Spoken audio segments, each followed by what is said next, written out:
Mbote na bino bozolanda Congo Promo, Isabongo émission ya biso ya Lokumo, émission ya biso ya Talo. Nous sommes des millions, nous qui suivons régulièrement Congo Promo, et puis boza ebele bozo la Congo Promo ya mukolo lelo toujours toza en direct pour na conserver bino complexe bino information. Nous vous avons dit que l'émission à lelo est essentiellement consacrée sur séminaire du gouvernement, ses propres recommandations et parce que tout le monde attend de ce gouvernement et surtout mon consambo kazo tenir pour que non engagement zoaki na peuple congolais et ça là. C'est pourquoi nous vous avons promis que na Congo Promo à lelo tokoya ko ça la émission essentiellement sur ces recommandations et puis pour que Sabino P parole vous Congolais vous qui nous suivez régulièrement vous se prononcer par rapport à la marche à pays par rapport à la recommandation et puis ce gouvernement va nous donner les résultats quand ce sont les questions auxquelles vous essayez de poser ou auxquelles vous allez essayer de répondre na Katia Congo Promo ya mukolo ya lelo. Alors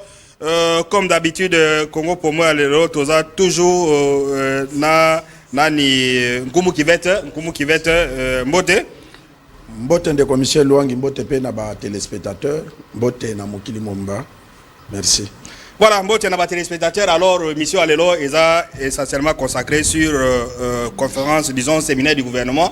On attend beaucoup de ces gouvernements. Président Salobaki, gouvernement Alobi, Batoué Balobi, tous a besoin qu'ils n'ont et apporter solution. Alors pour la compétition parole, nous allons demander à la réalisation de nous proposer la recommandation, disons les recommandations ici de ces séminaires. Il y en a 13. Donc, les recommandations, ils ont poussé le gouvernement à travailler. Suivant d'abord ces recommandations, comme tu veux d'après, on va commenter. Réalisation. De leur action, de la présentation des exposés et des échanges. À la première journée, 7 exposés ont été présentés. Ils ont porté respectivement sur l'interministérialité et conduite de l'action gouvernementale présentée par M. Jean-Claude Lapolé, présentation de la synthèse de la première journée et des exposés suivis des échanges. En effet, 7 exposés ont été présentés. Il s'agit des exposés ci-après. Le processus d'élaboration, d'exécution et de contrôle de la loi des finances, rôle et responsabilité des membres du gouvernement, présenté par M. Jean-Claude Lapolé, directeur de cabinet adjoint du ministre du Budget. Plusieurs recommandations ont été formulées. Ces recommandations seront coulées de manière détaillée dans le rapport final des activités du présent séminaire à transmettre à son Excellence Monsieur le Président de la République, chef de l'État, et à son Excellence Madame la Première ministre, chef du gouvernement, qui les mettra à la disposition des membres du gouvernement. Parmi ces recommandations, nous pouvons citer quelques-unes, à savoir: chaque membre du gouvernement doit fonder ses initiatives sur le programme d'action du gouvernement et savoir que ces initiatives s'exécutent sous la coordination et la direction de la Première ministre. 2. Dans le processus de préparation et l'élaboration des dossiers projets des textes à soumettre aux instances gouvernementales, les membres du gouvernement sont tenus d'associer les différents services et ministères impliqués. 3. L'adoption par les membres du gouvernement d'une conduite morale compatible aux résultats escomptés. 4. Privilégier la compétence et l'expérience dans la nomination des ambassadeurs et chefs de mission diplomatiques. 5. La transmission régulière et systématique à la Cour des comptes des documents ci-après et dans le respect des délais légaux. La loi des finances promulguée dès sa mise en exécution.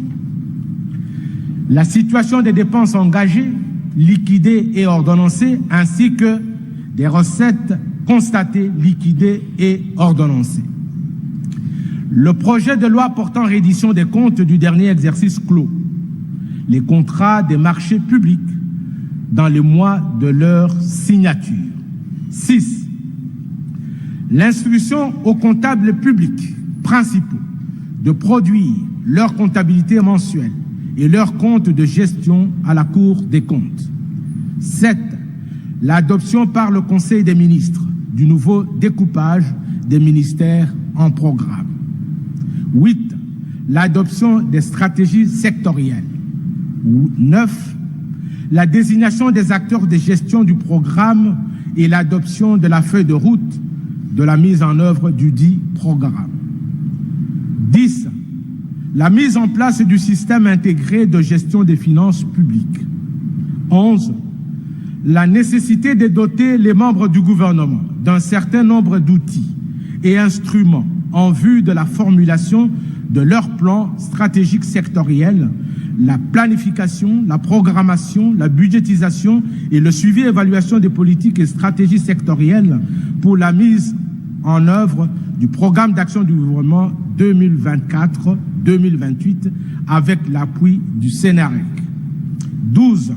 La nécessité de formaliser l'engagement des membres du gouvernement par la signature des lettres de mission en vue d'améliorer la performance de la mise en œuvre du programme d'action du gouvernement 2024-2028 avec le suivi du secrétaire général à la primature et du cabinet de la Première ministre et l'appui du Sénat.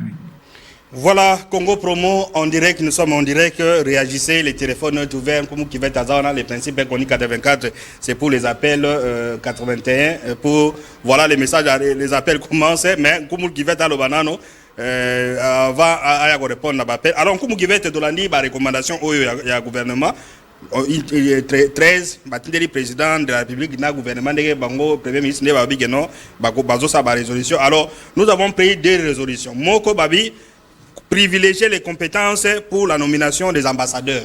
Donc, c'est-à-dire qu'ils se sont rendus compte qu'effectivement, ce ministre Azaki a fouté à Lunga comme ambassadeur. N'importe qui, en administration affaires étrangères, comme ambassadeur.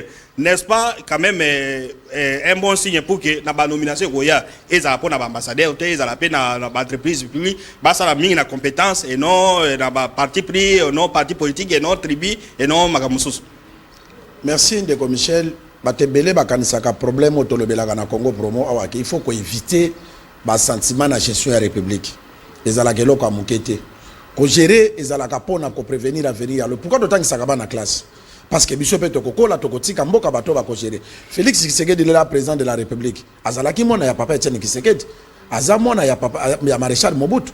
On comprend. Mais lelo papa Etienne Azate maréchal Azate soki Tshisekedi batangisaka classe azalakate. Nde Congo eza géré. Yango totangisaka bana classe pour na ko préparer avenir ya lobby. Tango lelo tozo zo ba compétent tozo tia bango na ba place publique. Et ça danger avant tenante ko solo la ambassadrice ya Congo na Émirats Arabes Unis. Parce que tozala ki na yo madame na benga tellement lo bak anglais, comme vraiment bien anglais bien té, mais tozala alors ba appel lingala maman wana. C'est une dame compétente. Elle parle en français, anglais tout ça. On Félix Tshisekedi na mandat na ye aye eloko oyo même cabinet chef de l'état banobela ngote. Mbala liboso République démocratique du Congo ezwa ambassadeur na Émirats Arabes Unis. Mais chef de l'état salaki ndenge nini? Maman wana azalaka ambassadeur ya Congo na Royaume-Uni. Chef amoni alobi non. Lokola nazo changer nazo maman on a ba compétence na ye na tia ye na Émirats Arabes Unis pour na représenter pays. Chef Akuta qui c'est pas elle, c'est pas lui qui l'a nommé, donc azaki maman au diplomate d'Akala a tali pour ses compétences na ye. Ya ko na lobiti diplomate d'Akala na Royaume-Uni. Oui, merci pour na complément de Michel, mais aye na ye o monaki maman na ndenga zo pesa me biso ba ida lobi boye bisaka ba congolais na ba congolais zo ba ya ka na Émirats Arabes Unis. Basuka kaka na Dubai te parce que kuna makambeza la kebele batebele ba comprendre que Dubai ezali ville économique. Ça décède dans l'autorité musu ba ya basuka la Dubai. Capitale na bango capitale à Émirats Arabes Unis ezali Abu Dhabi. Il faut ba ya ka awa. Ngai na ye baka ke ba pa ya baye to bandeni même basuka kaka kuna na ba officiel na banini. Très bien, très bien. On a la kisaka de commissaire de résolution wana ceux qui te s'intéresser na problème na pourquoi. Et sous kaka na ambassadeur te. Même na entreprise publique. Yo zo kendo za muto ya tangati. Muto ayebi ata ozui ngai na tangi courant yo tienga enseignement. Et ça il faut battre ba diplomate chevronné ba nommer bateau bazana valeur pour na kotombola mboka. Yo zo nommé ne compétent. Soki bato bazo futa mate o tien kumu na onatra azana maîtrise entreprise wana te ba directeur o bazala kawana ba bandeli na koyiba. Et comme on a une rupture, le salaire va être foutu à mater parce que Moutou Botier en tête entreprise a des compétences. Très bien, vous allez répondre à cette question. Bonjour Congo Promo, c'est une bonne thématique, je vous suis. Moi je suis à la DGI, mais venez chez nous, vous allez voir, les gens du village ont rempli la DGI. Les gens du village, donc on prend les villages. Toi, un exemple. Adana a raison. lelo na IDPS mais village on est village à Congo on sortait village à DG à non alobi ndenge nini na Congo eza ndenge nini nkomu ki ndeko Michel ba nommé na DGI alors bandeko nyoso ya ikela ezala oyo ba yebi ata ko komate ezala oyo amona ata Kinshasa te avion spécial ke ikela kozwa batu on dirait na Kinshasa ba compétence ezate siko tango yo sala eloko ndenge Kinshasa ba université ba na classe o aider entreprise wana ou bio bomi yango ozomona or ke ba engagé ka bato na ba entreprise pour na tribité ozomona na IDPS lelo pour na nini bitumba bazana ngona kabuye o biso bato IDPS toza ko se retrouver te tozomona kuna bato abajipa milai tozomona kuna bandeko na ye mais eza na sens te même bato IDPS wana ba ko engagé na entreprise pour kende ko sala nini ba sala ka perte d'offre ba luki ba compétence pour na ko relancer défi entreprise mais bazwa ka te ba membre à parti politique bato ndisa bango pour na bino bozu pouvoir. Très bien. Alors terminé on a Bengi na DGI, les problèmes c'est peut-être dans l'entreprise Moussous, donc on prend la tribu et consort, mais conseiller paye bateau, bazo nommé paye bateau, ba tenir compte de paye na représentativité nationale au lieu de la gaga école moko lorsqu'il y a une entreprise au moins 4 PCA, DG, province moko, ba Moussous DG ainsi de suite. Donc idée au toi qui vient de parler à Mobutu a tiqué la biso na unité nationale, ma tribalisme et tout ça. Et Jen c'est de agenda sans la démocratie, nani Congolais dans la liberté. Donc ceux qui moutou a la responsabilité. Donc nous disons au ministre, au DG na batonyo sogeno au lieu qu'on vote qu'on nomme la tribune na yo na bande qu'on nomme les compétences net résolution au la gouvernement. Vous voulez les conseiller comme ça on va prendre les appels. Très bien de Michel. Tozo lo belele biso no to lo baka chaque fois. Ezana mutu moka benga yo awa direct alobi na kokamwa bino bolo bake boza na soutien même na présidence même na primature même na ba entreprise publique na musalo bino bozo sala mais ba journaliste kuto ba yebanité bazana misala to lobino parce que biso to bikolo na bango te soki to sala ka bikolo na bango nde toza kuna mais to futa que espace à PSTV na mbongo na biso na ba frère na biso pour na ko servir très bien na compléter yo kutu na maloboti ya quelqu'un qui a envoyé les messages d'abi musala bosalaka soki bo chanda kombo ça aurait été une bonne chose je ne sais pas ce qu'il veut dire par ko chanda kombo non ça na yebi type moko azamu na époque à Kabila zalaki muswahili na ye ko kama type wana komi kalenga itibwabo yo ozalande mulu balobi non na lobaka swahili parce que yo ebite ke biso azaki tibale seria bakatange yo ebite ke biso baluba tokola mingi na este et puis ayeko loba nanga tanga medi bien lobi ankomo awa soko sali boto ko zabulote bino ndenge botika donc les messieurs là nous conseillent de changer ba kombo ndenge botika bino ba kombo qui fait dokoma kumushu c'est impossible parce que bayeba ko ina batache ngai déjà lobeli nanga mutebi ke kumo azali originaire d'Équateur très bien mais nazar congolais voilà na ba compétence nangana yonde bakopesa bisoki bakopesa te nkoyi baye bakena batage biso to kolongola batage c'est pour to comme antilope. Je crois vous avez suivi la réponse à Goumou qui va te répondre yo donc ça ne sert à rien il y a Koshanaka Bakombo pour notre avantage. Bonjour Congo Promo, un Congolais est égal à un poste. Ce n'est pas seulement eux qui ont étudié. D'ailleurs nous connaissons beaucoup des compétents et des prétendants. Chef de travaux fidèle Bofongue, chef de travaux fidèle Bofongue. Donc à l'objet et aussi il y a déjà quand même qui étudié qui doivent avoir des postes et tout ça. Chef de travaux au répondre. Non. Chef de travaux en a raison. Tozo lobele la ba compétence. Ndetio boza chef de travaux intellectuels. Bakobo ya ba compétence na yote, mais yo moko po yebi très bien que ba compétent belé bata kwa simer ba fonction. Oyebi yango Kabula oti kozala awa toko lobela peka kateke ba compétent ba bata kwa engagé. Kabula c'est intellectuel. Ba tie ministre à sport. Mais est-ce que Saleli est honnêteté intellectuelle et diriger Kabula? Non, Kabula tie ba bokilo na ye, bana kasi na ye, bana na ye.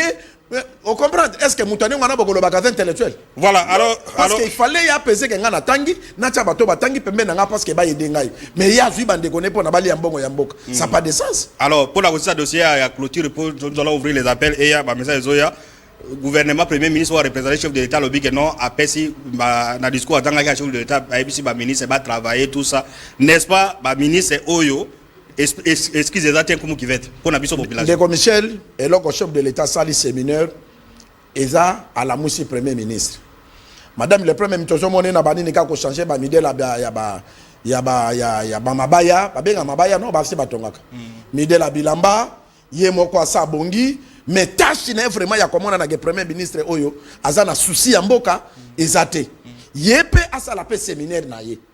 Non, mais c'est un gouvernement, donc on ne va pas... Non, chef de l'État, la moussi bango pas monique depuis Bazala qui wana, il a coisaté. Alors, à la moussi bango, parce que... En tant que chef du gouvernement, chef de l'État, il y a premier de l'Obanaye. Alors, il y a Congolo, il voter qui biso baza bazo bate. Ba pesa qui biso confiance. Il fallait le bague ba pesa qui nga associé bango parce que bango basé lilingi na ye. A pesi biso confiance, ba renouveler mandat. Lelo naza président de la République et puis na ba pourcentage ya ndenge nini. Il a dit que tous les 26 provinces va voter nga.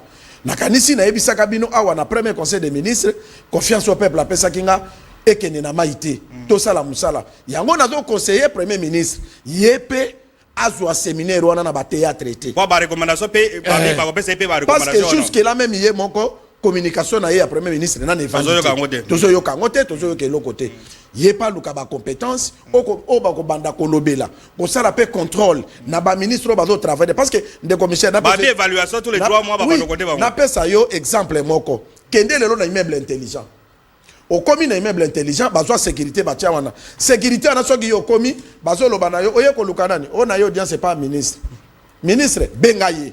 Donc, agent sécurité, au benga ministre, na cabinet politique. Ça se passe à l'immeuble du gouvernement.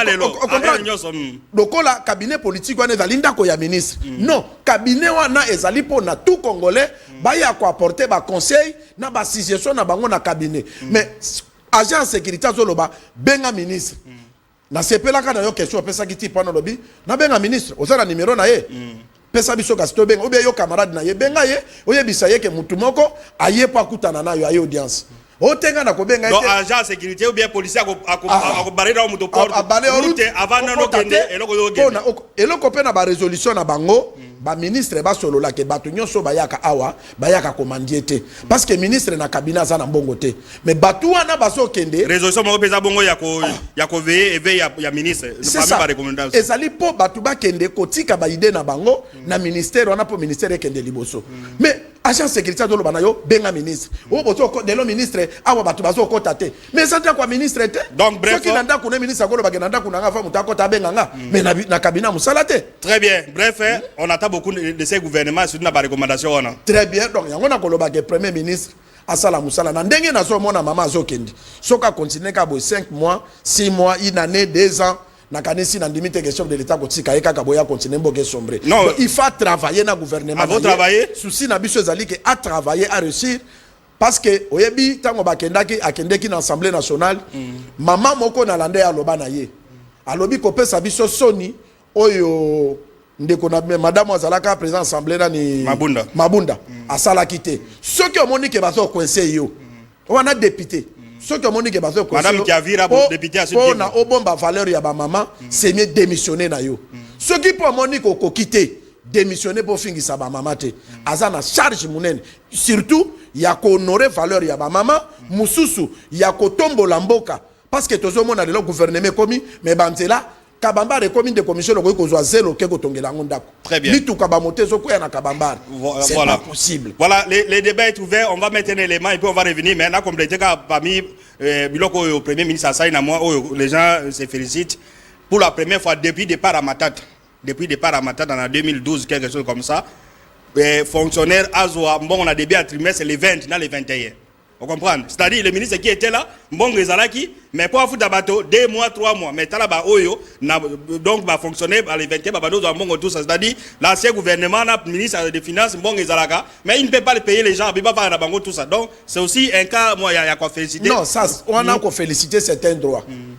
Il faut moutou à Salaka Moussala naye, à Foutama. Mais l'élo, Ndeko Michel, il faut qu'on ait bissapé madame la première ministre. Aïe, bah, que gouverneur la province, il va fandi awa. C'est justement ça le message, c'est-à-dire si vous avez payé les fonctionnaires, envoyez aussi l'argent à la province. Pour la province se développer, il y a un gouverneur, il faut attendre de la paix, gouverneur, il y a 5 qui est la province qui est de Liboso. À quoi ça la lelo boy 2 mois 3 mois 4 mois à ça la dessus son goulou teka zonge la poto à continuer biso dozo senga ye na eloko moko to ya ba salaire mboka ekende liboso. Très bien, c'est ça. Voilà, mboka ekende liboso, c'est ce que Congo Promo est en train de faire. L'émission est ouverte, les appels sont chez Koumou qui vete, il faut pas attendre semaine à souka et vous allez saturer. Appelez, vous allez passer à l'antenne. On ben na 084 les ali appel direct et puis na 81 ba message Ndeko Michel Akotanga. Voilà, 84 appels directs, 81 messages appelés. On va vous faire passer à l'antenne. Mais tout le monde est tout comme on a la conférence du séminaire du gouvernement présenté Nani Bazozo Xamini Segui Luando tout ça. Apparemment, il est concentré par rapport à Makambo et Zosalama Basé. On attend beaucoup de lui. Aménagement du territoire, il a troisième pilier au gouvernement. Ndeko Michel, président de la République. Prenez d'abord cet appel ici. Bonjour Ndeko, obengi wapi kombo nani?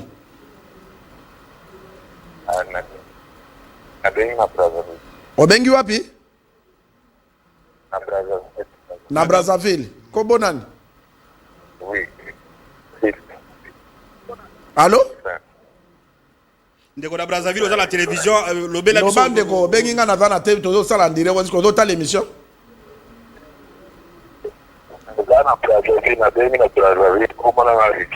Oui. Olobinini. On a dit résolution à gouvernement balobi ke ba voter ambassadeur ba ko la nommer ba la ambassadeur vraiment compétent pour na ba représenter pays valablement na ba pays bango ba ko kende. Gouvernement pays unité entre ba membre gouvernement. Merci papa, likamwana olobi likamwana est important. Mais tu on est déjà au de l'ambassade kwa kutungisha na bakamba kwenzala China. Merci beaucoup. Alors, je n'ai pas compris.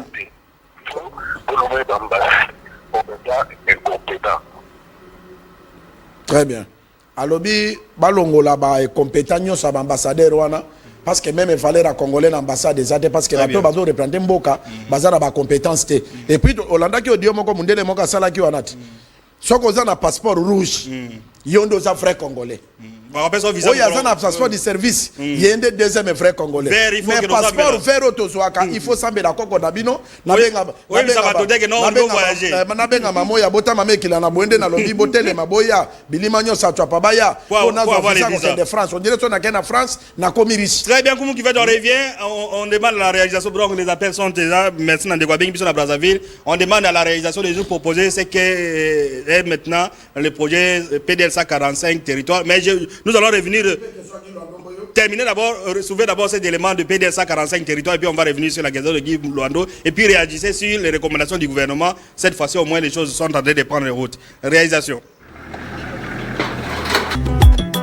Petit Wilondoi, Boya Mona Koyolele, Ataye, Sangatata Kamaroseloe, Ataye.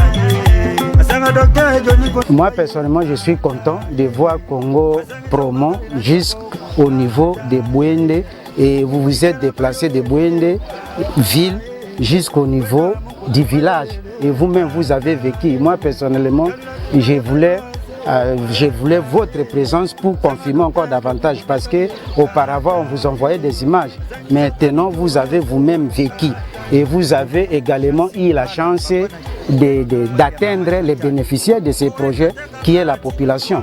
Les chefs de groupement, les chefs de secteur, vous avez recueilli les informations pour qu'ils puissent encore confirmer davantage parce que ce n'est pas moi de vous confirmer, mais la population est là.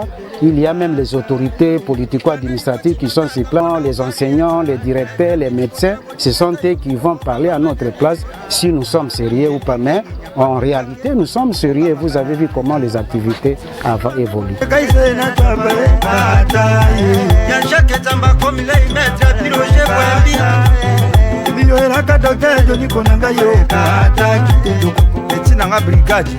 Papa Nazari, Mongo weti mwika isobana ene vale Kataye, azange mone koyo ya soko Kataye, Omoka mama mercredi Dr. Johnny Kokatonda Boboto Mingyoko Kataye.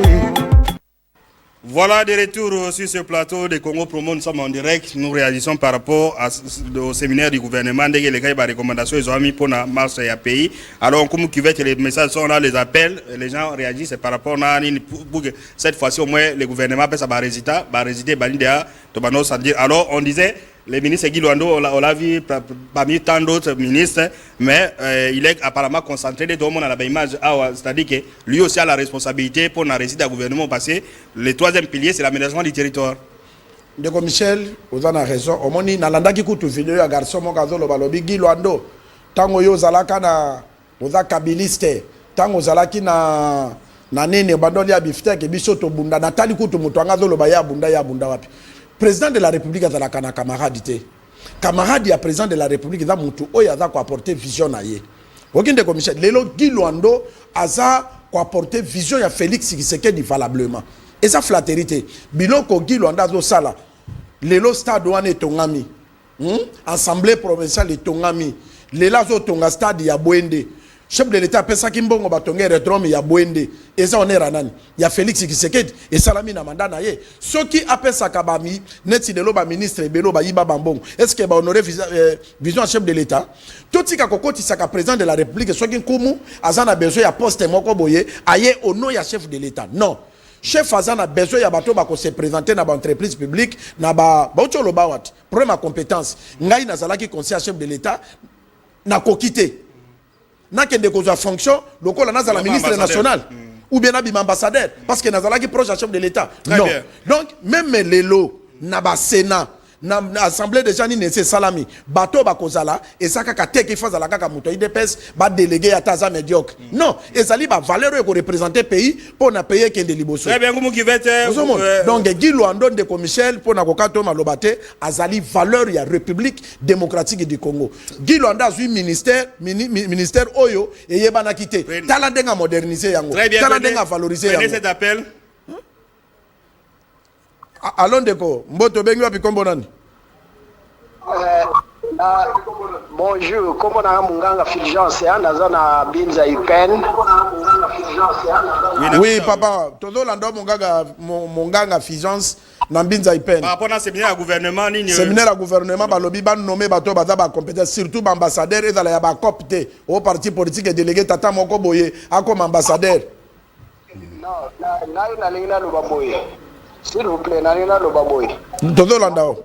Na kisi ya Bwende nalingi ke botambola territoire moko poto ba rendement sale no sama na ba territoire nyos parce que na ba territoire mususu lokola Ngungu idio fakuna jusque là na yokina na tabu vuma moko ya côté wana te fali botambola territoire moko poto ba rendement 144 territoire nyos bozo sana. Merci.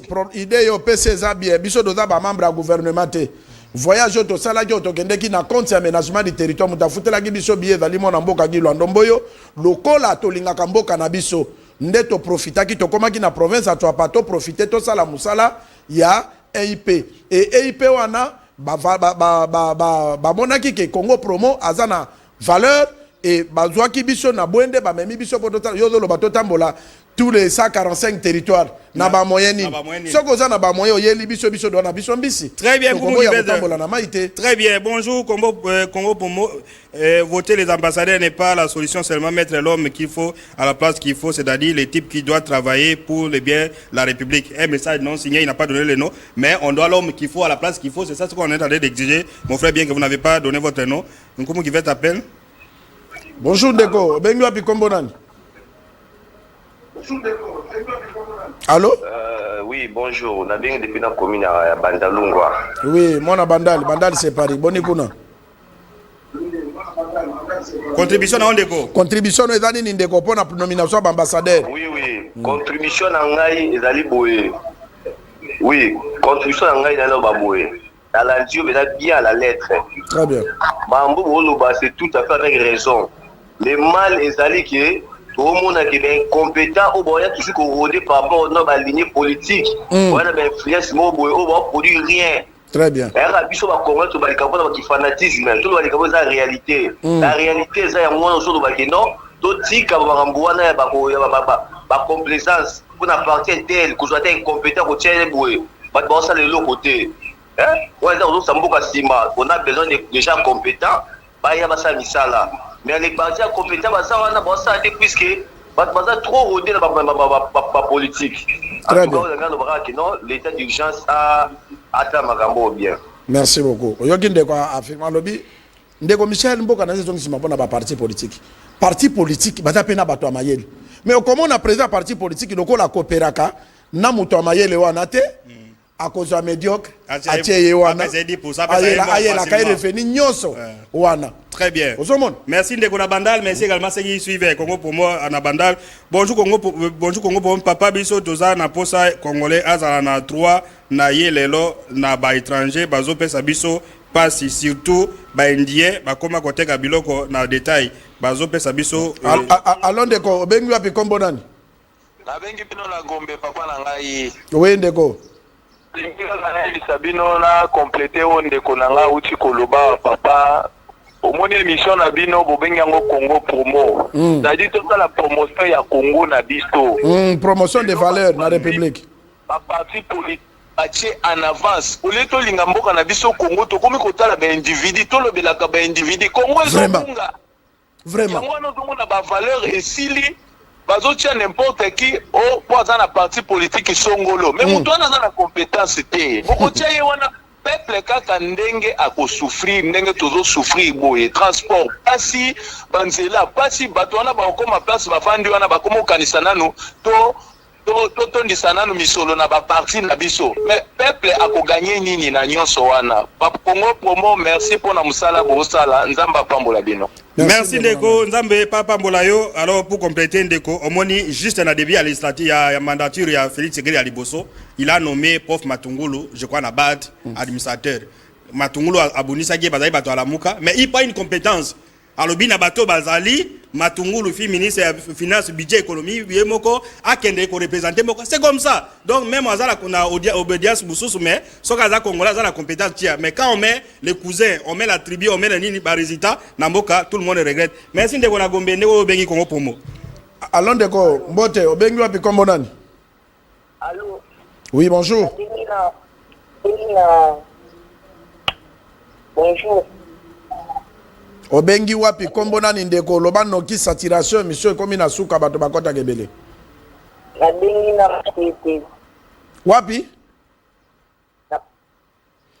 voilà il est en train de raconter son histoire alors Nkumu qui veut de répondre à message bonjour papa biso dozana posa ya congolais azana 3 donc il voulait dire droit naie les loba étrangers bazopesa biso passe surtout ba indien bakoma côté que la biso biloko na détail bazopesa biso commerce na passe répondez ndeko Michel ba opérateur économique bayaka na mboka me bayaka kwa mfairi ba kolomboka te natali image moko na jebe ba chinois basala centre ya Kindumba ndako angesikaki ba chinois bazobima ba obima a moitié ni image na Congo awo oui ezo tambola siko na réseaux sociaux ngai na bandaka chinois moko na tongo kaka la muki boye abandi ko kalinga mikate ba chinois bakoma komba ba Henri ba Joseph bakoma ba nani au kalinga mikate na bandaka balinga kite omoni ba tolo ba sakala na gouverneur bobo ba meilleur gouverneur na seconde moi mobulu wana gouverneur boba yoki aye wana longoli bon les petits détails appartiennent au Congolais bango moko azongisi mama wana chinoise wana bi mama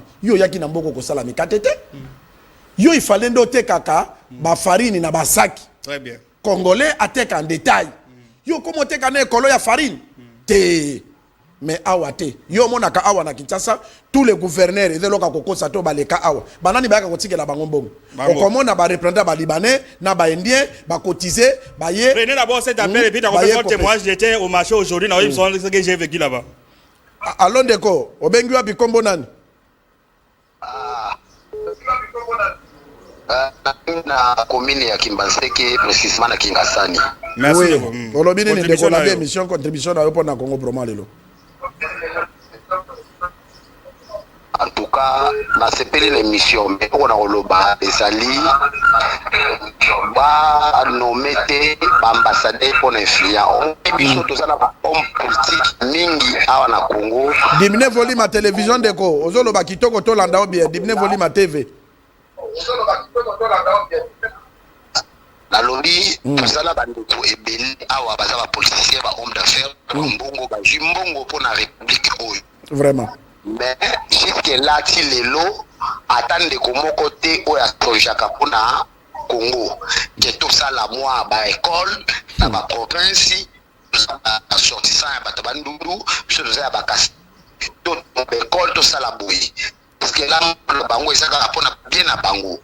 Tozala saba oyo bakozana souci ya public mboka to mona ba pays mususu bato baza ba homme d'affaires baza ba mbongo o to yebi ba kombo na bango bata mbongo ebele bato nga ba école bato nga hôpital moni ke hôpital oyo mutata kisasa so to luki ba homme d'affaires hôpital ya nene to mona te to mona kala ba muto embe banani donc hôpital ya mutu moko boyo homme d'affaires la munene azati école ya munene homme d'affaires moko la mbongo na tongi université de toza na poste le kwana Congo fo ezala progresser na ba makambo ebele tozo ba Congo pesa valeur ya mboka na biso. Très bien Ndeko Michel, pardon.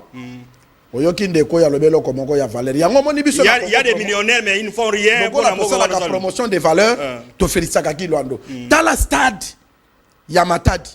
Combien de barishi ya matso tamboliawa même pas dans na barumbo na banzela Congo central c'est Congo central ba sala ba millionnaire ba 15 20 mais stade wana mutu moka kolobaki atongela ba jeune na Congo central stade wana azate mais ye moko na bambon Congo central na ba commerçant minene ba to ba millionnaire mais l'autre côté ba politicien na biso akoti kaka lelo ministre Oyo ka sombi des parcelles babuki auto immeuble à 5 niveaux. Périna boss cet appel là. Mais mboke ganyake. Est-ce que bango ba mitu na kate? Merci ndeko avec biso na machine. Bon mboka na ngai na pesi mboka nini.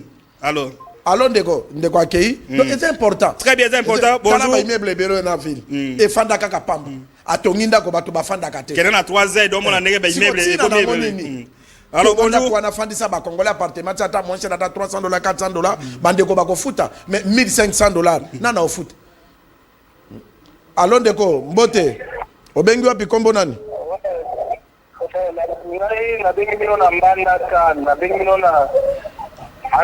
oui tozo lando très bien na mbandaka ndeko allo tozo landa yo na mbandaka ndeko. Voilà, saturation commence. Bonjour Congo Promo, un tracé ou un trace nord Bangui. Jusqu'à présent, les policiers, les militaires, les veuves ne sont pas encore payés par Afriland. Cette banque a un problème sérieux. Le moratoire du ministre des Finances est foulé au pied. Allons de combo, to bengi wapi kombo nani? Oui. Congo Promo na sepeli makasi ndeba emission ko sala kaoyo. Merci. Ndeba émission ya kosala kaoyo. Allô ndeko tozo landa très bien papa. Oui, ndeba émission ya kosala ka yango parce que boyo kaka population. Très bien. D'abord on a sepeli makasi na émission na bino parce que o eza en direct. C'est que vraiment aussi que chef de l'état bato bazolanda ka bino na mboka ezozala bien parce que bonde bokoyeba comment mboka ezo évoluer. Très bien. Omoni lelo tozana la difficulté makasi nous les Congolais. Pourquoi tozana la difficulté? Parce que ozomona même les gens qui jouent le rôle na mboka awa bango moko d'abord bana na bango bazotanga na Congo te. Merci. Mais bazokamba Congo. Et puis okomona bana na bango bakie kotanga bapoto ba wapi bango bazo diriger biso awa.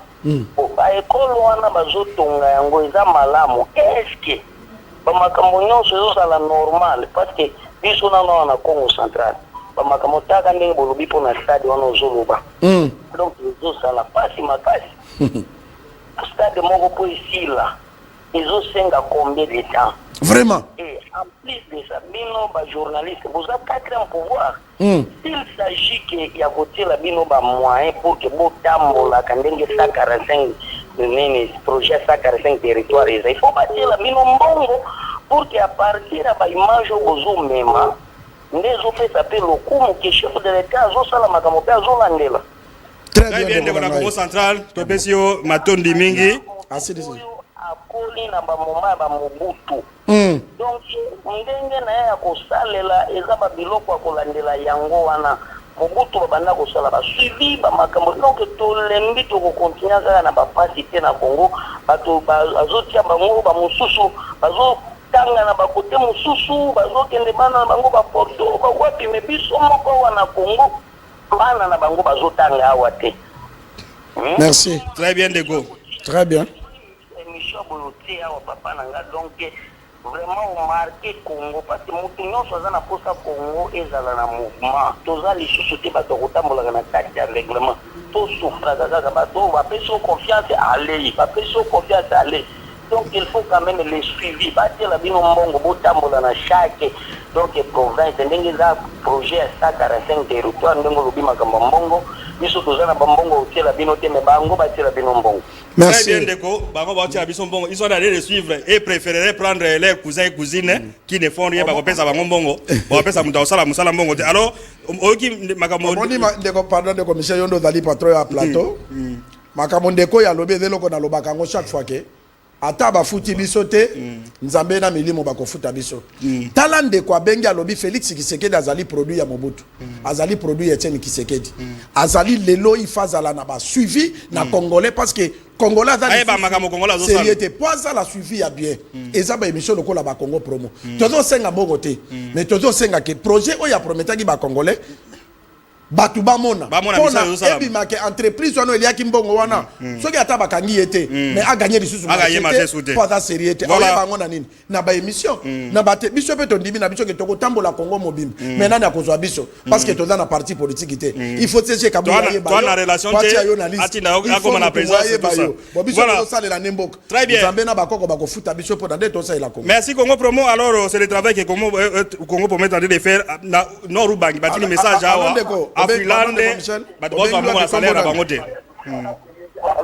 Oui, bonjour. Obengi wapi kombo nani?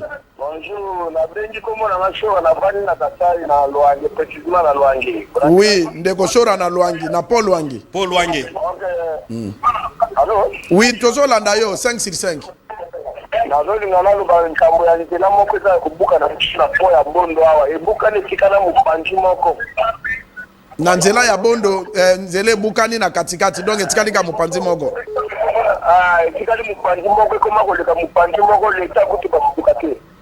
Merci beaucoup bakondi balandi bakotala nzela wana parce que ça bien d'abord ils ont séparé bandu na Kasai et soko dans la milliers à pont Lwangi ils ont séparé ils ont relié il faut pas que sango non c'est-à-dire que les ponts c'est entre les provinces Kasai Nanine et puis quand vous êtes au milieu de ces ponts là ils auraient échangé territoire direct. Allô Ndeko bonjour obengi wapi kombo nani? Allô? Oui allô bonjour obengi wapi kombo nani? Bonjour. Lobandeko to landa yo Congo promo. Lobato zo lando en direct. Précisément nazali na territoire ya Matumanimba et tout consort. Matumanimba dans les bandes makambo nyonso elekaka totikala kozwa ata nzela mokolo moko tata 1 kilometre oyo eza suflate toloba banda makambo na ti kinzenga uzwa te banda bulungu ti na nani na mosango totikala bamboko otangi wana badepute national na bino komona bango banani? Allô Ndeko? Allô? Masimanimba député bino Allô Ndeko? Allô? Kuna ba député na bino o babima komona bango banani?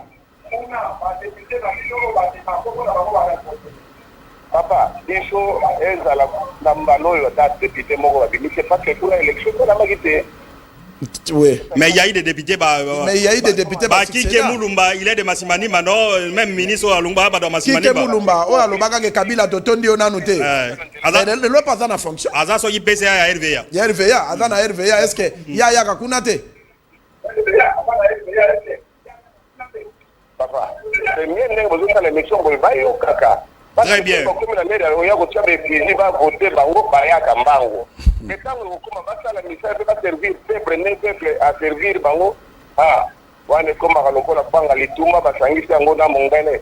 Voilà, lituma na mongala so basangisa ngo sala de donc quand il vient député ici a commis ami à ministre moya ko sala ezate donc contrôle les partis politiques batala kamuta kotinda candidat muto aza même pas na ndako ya kolala tala même idepesa sala guerre batindi candidat moko azata na ndako na mbandaka te azata na ndako na bwende bazo bengi notable est-ce que notable akola la hôtel kanda gouverneur non il faut batala kabiloko ya kosala oyo okoki kotinda po tinda mutu na mai il faut pese bidon pas que ndeko toka mai neto prenez cette appel ngumu givete allons Ndeko obengi wapi kombo nani? Allô? Oui, bonjour. Obengi wapi kombo nani saturation za makasi? Na commune ya Kimbatseke. Oui, na commune ya Kimbatseke. Lobini ni Ndeko. Ya. Na ikomo na ngai kade na lobi boye. Nyonso bozolo ba bozolo ba kitoko vraiment to bandi discours banda période à Mobutu tilelo et ça le rôle à prêcher dans le désert pourquoi bozana il est bien mais siko yezani il faut Jésus abetaki ba fimbu na église donc Kabila de père tango yaki abetaki ba fimbu na libumu depuis on a changé situation alors Félix Aza Moïse na biso il faut appliquer makambo Mobutu ndamba zalaki nango po bato bazonga lanzela. Merci beaucoup Félix Tshisekedi Alandi. Donc, ton président a déjà Ndeko. Non, alobi boye. Merci Ndeko. Tu comprends l'idée na ye a critiqué bisote malobi boye.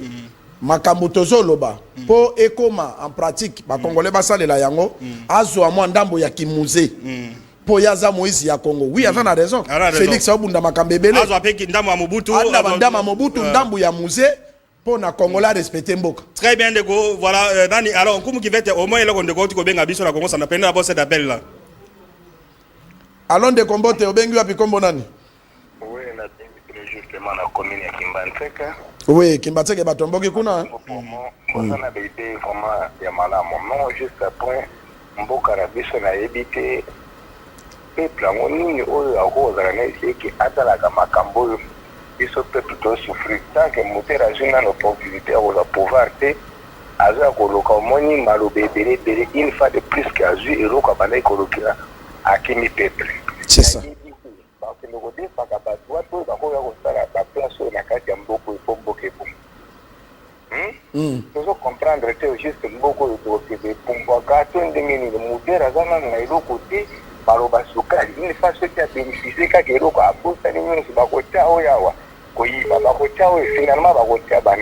Très bien Ndeko, merci beaucoup. Comme qui va te permettre de lire les messages rapidement. Et puis dans message monde de Michel Otanga on peut commenter bonjour. Maman moka komelinga ba message de ku ne pande ko lobi na mwanda awa ba chinois bazo boma mbisi na ndenga black te mais bamboto na ba minganza ezozonga na mboka na bango aboteka nde bamponde. Très bien, bonjour, travaillons avec les compétents et non la tribu, c'est Marcel Mukoshi à partir de Feshi. Feshi, nous sommes dans les Bandundu. Bonjour Congo Promo, c'est Jérim pour tout moi na Boende, je vous suis depuis Bandalungwa nazo sepela na mosala ya monsieur Guy Luandomboyo na mosala zo sala na Boende, merci beaucoup biso tolingi bato ya boye pour Congo na biso ekende elongo, merci, passez une bonne journée. Merci aussi à vous chers compatriotes. Bonjour Molobeli Ngai Sandra na Bandunduville ezo sala biso passe makasi ti boye babandi nano kofuta po banque tembe eza na nyongo bakangi yango fungola ti sikoyo. Donc on a scellé la banque, les fonctionnaires ne sont pas payés. C'est vraiment ridicule. Bonjour Congo Promo Molobeli, voilà. Donc les messages arrivent. Voilà, les messages. Appel à Souka. Voilà. Bonjour Congo Promo Nazali Kolandabino depuis territoire ya Kutu. Tozali vraiment koka mandenge nini ba distraire biso population na choix ya candidat na biso oyo tozalaki kozela comme gouverneur vraiment possibilité. Allons Ndeko, bengi wapi kombo nani yo na chance clôturer Congo Promo lelo. Oui, na bengi na Selemba utatotila. Oui, Ndeko kuna na Selemba ulobi nini? Ngai eloko na ningolo baboye papa na ngai osala émission kitoko ezopesa esengo kasi problème ya mboka na biso ezali problème spirituel tokosanaka bonzambe nde eloko ezosala mabe na mboka na biso tozosoutenir injustice tozosoutenir justicité injustice eza makasi okonzi moko te eyaka na mboka na biso na nzela ya bonzambe na nzela bosolo yango ezotrahir mboka na biso. C'est pourquoi nous allons confondre les bisous. Banzamba bakoko na biso azala kosilika to sosolelo koyo yo bozonga batata bino boza batata mikolo bozonga esika to uta totala lelo esika to okende eske bosolo ezali na mboka na biso yo pesa sikoyo yo kalokola yo na connaissance wana po na mboka ezonga na nzela il faut que ça la nini. Voilà, il a coupé. Voilà, nous sommes arrivés à la fin. Comme on appelle sa parole, on répond à deux questions. Oyande kwa lobaki bana bango les autorités sûrement les enfants étudient à l'Europe en Europe au lieu d'étudier ici na libanda tout ça après bazongi bakomi bakondi ah c'est ce qui se passe maintenant na université na iniki nezaki pour être professeur so oti poto tangi na Belgique pour la prof na iniki il faut tanga na UCL Université catholique de Louvain ou bien Libre Belgique les lo même moi na oti na université ya quartier moko à Bruxelles a commis professeur na France babadozo bangote mais aujourd'hui donc Tangi Sabana améliorer conditions ya travail ya kotanga awa bana nyonso batanga awa basala ça ne sert à rien quelqu'un qui passe na LMD na poto des aye ko koma mukonzi awa donc nous félicitons les messages ya nino alors le dernier message c'est le message abengi ya ba indien na baki awa nazaki na zando. J'ai été interpellé par un Indien à Congolais moko boy. Babi Indien la gisi image à Congo promo. Alors bi émission la bino bobai tofu d'arabatote. L'Indien là na venu quoi ya commerce. Alors bi papa na lingala abinga na futa ka $350 na baja na ngai. Ça se passe comme chacun. Après ça $350 mais après ça ka sous-traitant. Donc bango il y a lorsqu'il a besoin d'un agent à quel sous-traitance à même lié bateau. Alors ce qui a payé 350 na sous-traitant sous-traitant il faut foutre indien $120. Abibiso ba indien to foutre ka 120 abi tuna zando mobimba. Et il y a des autorités qui sont tout autour à biloko sous-traitance. Voilà, on a compris ce qui se passe. Ben indien ba foutre ka bateau bien mais ba congolais et même ndé ba liaka monga sous-traitance. Et pour na ba s'enrichir davantage. Voilà ce que nous avons trouvé au marché et merci na indien voilà je crois qu'il est en train de suivre Congo promo. Ngumu qui va être Ilobasuka nous sommes arrivés à la fin de l'émission. On est débordé dans la faute de temps tout ça. Ilobasuka na koloba ezali pona ndeko oya bengi na Congo central bona problème ya ba konziba na bango batanga kate. Mboka oyo eza na ba bénédiction ebele. Mboka oyo pe muté pesaka bango mbongo. Mboka oyo muté komisi bango na ma immeuble. Na pesa bango exemple. Junior Kabila abotami na Ngaliema. Atangi awa na kasola na école américaine. Abeta good na équipe ya junior ya Amsterdam. Ya mona zoya. Mona kelelo na Ajax. Até 30 bi na saison. Ana 15 ans. Na la vidéo wana. Et puis mona wana Alsali eloko basala ka wana ba komo sala ya guerre ya génocide on ne réagit pas oui pe mwana wana lobby ye akobeta na équipe vision na yezali à servir République démocratique du Congo. Mais mwana botame akolia mwana botame akolia azalaki mwana président de la République mais ba ministre kaka ya pamba moi si nefa ke ndobota na États-Unis moi si nefa bo eza complexe et infériorité parce que ba métier bazali ba kobota ka lokola ba métier États-Unis ezate que au fier ou bien lolendo voilà de commissaire biso do na biso voilà on est arrivé à la fin de cette émission les milliers d'appels arrivent chez Nkumu qui va te ba message donc nous allons nous retrouver la fin de la semaine et le lundi également une émission en direct. Santé de faire à toutes et à tous. Congo pour moi ça musa nae mutako approcher biso approcher mais nous n'allons pas changer les noms d'ende kolobi que non changer combo pour ba benga bino to kotika na ba combo na biso donc si on va no marabato na ba combo nous on ne va pas changer les noms. Tous années de ba Joseph na ba ninde ba chinois ba zo ba combo ba congolais ba chrétien alors santé de faire à tous et à toutes et on se retrouve la semaine prochaine toujours avec le même plaisir. Au revoir.